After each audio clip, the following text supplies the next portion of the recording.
This is a really basic example of how we use vectors. Okay, so an Airbus A320 jet maintains a constant speed of 500 miles per hour. That's with no wind, okay, headed due west. The jet stream, or the wind, is 100 miles per hour in the southeasterly direction. So let me go ahead and these are magnitudes, right? So if we call the jet, I'm going to call this vector A, the jet. And so the magnitude of A is what's 500 miles per hour. And then the jet stream, the wind, I'll go ahead and call that one W for wind. I didn't want to use J because I didn't want to confuse it with J hat, which is a unit vector. Okay. So the wind, W, the magnitude of the wind is 100 miles per hour. Okay, so we start there. We also want to draw the relationship between these two vectors. So we're going east, so hold on, north, east, southwest. Are we going east? West, just kidding. So our jet is going west. So I'm going to go ahead and draw a vector representing the airplane. And it's going west, so I'm pointing towards the west. And that one's going to be long. It's going to be 500. It's going to be 5 times as long as the wind vector, which we'll call W. And the wind is going in the southeasterly. So let's change colors here. Southeast. So unless the problem specifically states a certain angle, we're to assume that it's a 45-degree angle.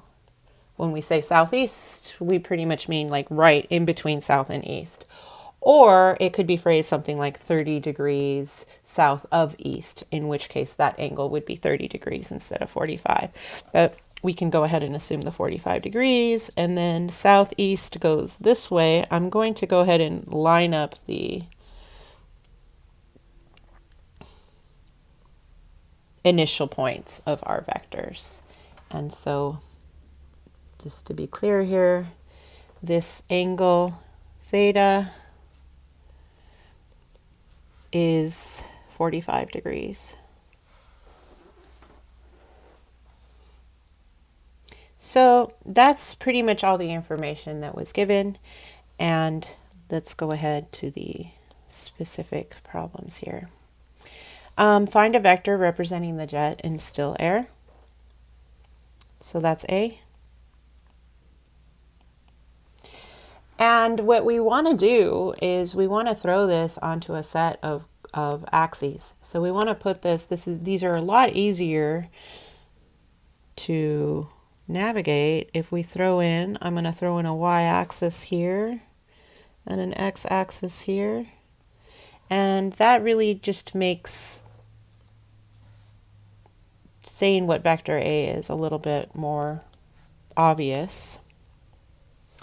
If you look at vector A, it's going in the negative x direction, and the length of it is 500. So the x coordinate is negative 500, and the y coordinate, since it's not moving at all in the y direction, it's just 0 since it's along the x-axis. And that's all that we mean. Find a vector representing the jet in still air. Okay, so what's happening is that the jet is going 500 miles per hour, and then the wind is going to work against it. You can see by the direction of the wind that it's actually going to kind of hamper the direction and the velocity of the airplane. Okay. So the second part B is to find the vector representing the jet stream. So that's our W. And if you look at W, it's at a 45-degree angle. So we can use our x equals magnitude of W cosine theta, and y equals magnitude of W sine theta. To be consistent, I should call these A and B. I think that's what I did in class. If W equals, I'll just call them XY so that we're not putting more stuff out there and erase that. So we do know the magnitude because we know that it's 100. So W is going to be 100 times cosine of 45 degrees. So two ways to do this. We can just say that the angle's 45 degrees and then figure out whether the coordinate should be negative or positive. Or we can let cosine do the work for us and do cosine of negative 45 degrees, which is what I'll do here. The y coordinate is sine negative 45 degrees. Those are both root 2 over, I'm sorry, those are not both root 2 over 2. One of them is positive, one of them is negative. So we're going in the positive x direction. So this is just going to be 100 times root 2 over 2 is 50 root 2. And then 100 times sine of negative 45 degrees. So this sine is in the negative direction. So this one is going to be negative 50 root 2. Okay. So if we had just used the positive 45 degrees, then we would still just need to, our W is positive in the x direction, negative in the y direction. I'm used to being able to point at things, but I can't do that here. So hopefully that is clear. Okay. And then this is a term that you'll hear in physics a lot, the resultant vector. All the resultant vector is a sum. So when you have different forces acting on the same object, the resultant vector is really just what does the object end up doing, in which direction, and how fast does the object end up moving. And you can get that by just adding the relevant vectors together. So for this particular situation, it's negative 500 comma 0 plus the vector 50 root 2, negative 50 root 2. And so we get 50 root 2 minus 100, minus 500. And negative 50 root 2. What it represents, it's the direction and speed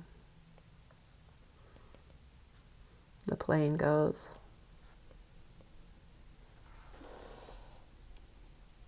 Taking into account the wind.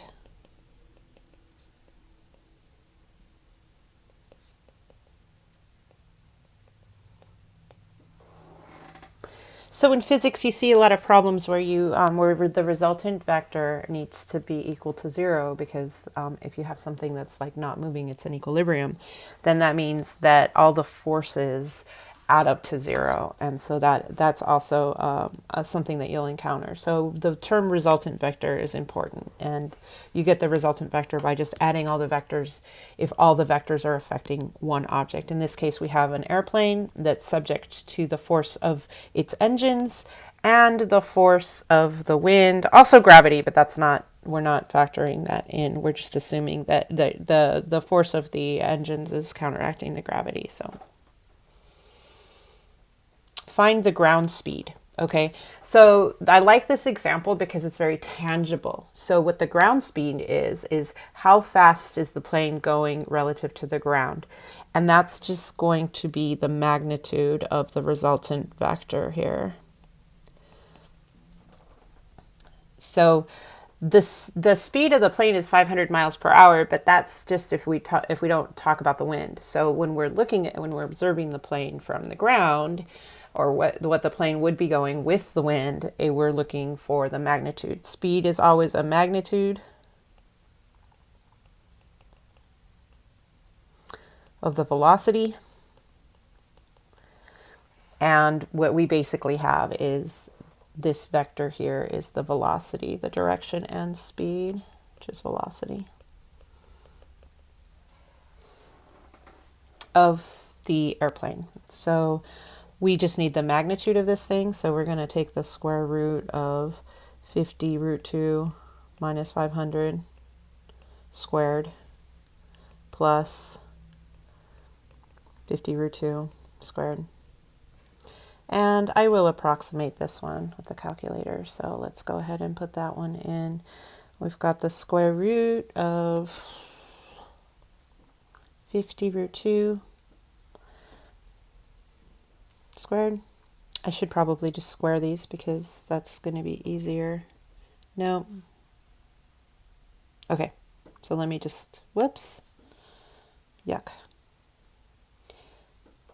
And that's why I hate doing videos, because I know that this is being recorded. Okay, so I think the 50 root 2 quantity squared, that is going to be 2,500 times 4.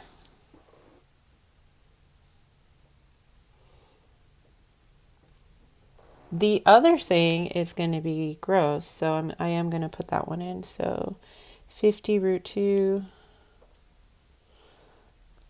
minus 500 quantity squared. Whoops, not yet. Yes.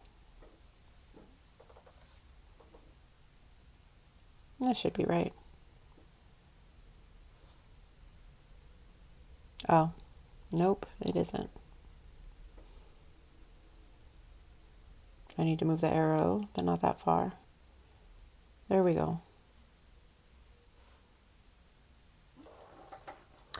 And let's see if our answer makes sense. 440.8.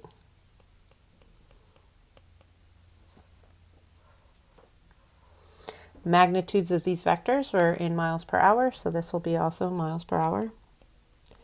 And what we have is an airplane trying to travel west against some headwinds. So the fact that we are slightly like about 60 miles per hour less makes perfect sense. The headwinds aren't hitting us directly in the head, so they don't just subtract from 500. But that 100 mile an hour wind at that angle, that seems like a reasonable effect to have. So yes, our answer makes sense. That's the ground speed. And then the true bearing. Again, I chose this example in order to expose you to as much language that's weird. Okay, so bearing just means direction. And we have different conventions depending on our fields, what we mean by that. So what we're looking for is the bearing of our resultant vector, a plus w. So we want to know what direction the plane ends up going, given that it's being affected by this wind. So we have, I think I want to draw in, this is going to be tight up here, but our airplane is going to go, if we do, so we have initial position, so we're going to use the perpendicular, I'm sorry, parallelogram, all these P words. So we're going to use the parallelogram rule to add these vectors together and to hopefully see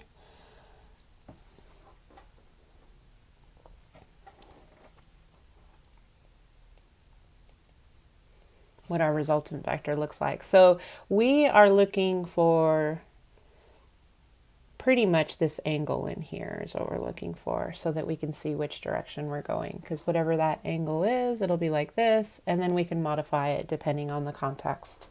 So what we have is we want to use tan theta equals b over a, in which case this is probably a good time to rewrite this vector here with some approximations. So we have this 50 root 2 minus 500.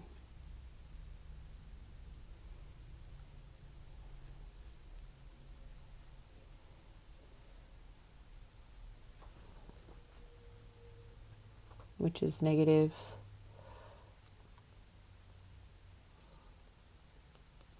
429.3. And then for the y-coordinate, negative 50 root 2.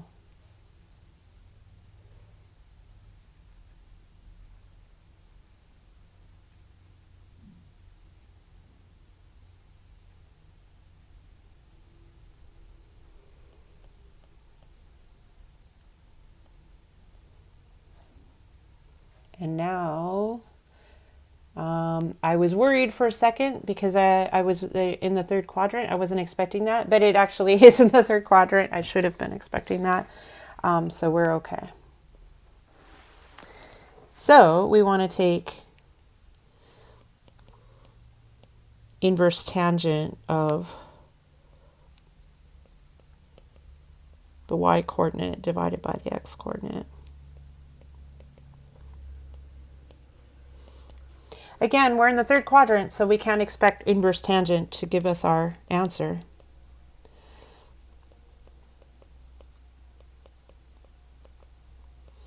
But it will give us the reference angle of our answer. So let's take a look at that. We've got inverse tan of 70.7.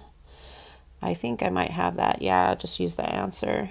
Divided by this one. Duplicate output. Just kidding. Maybe. I think I screwed up. I did. Okay, so let me start again. I want arctan of 70.7. I'm not going to try anything fancy now. It's just an approximation anyway. 70.7 divided by 429.3.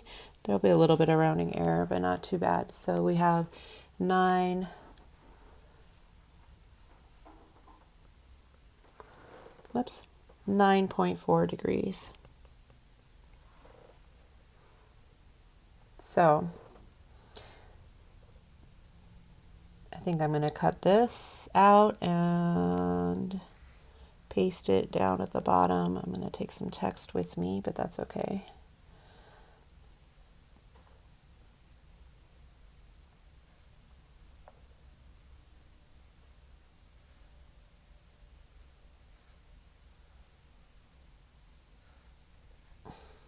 There we go. All right, now I have it without the text.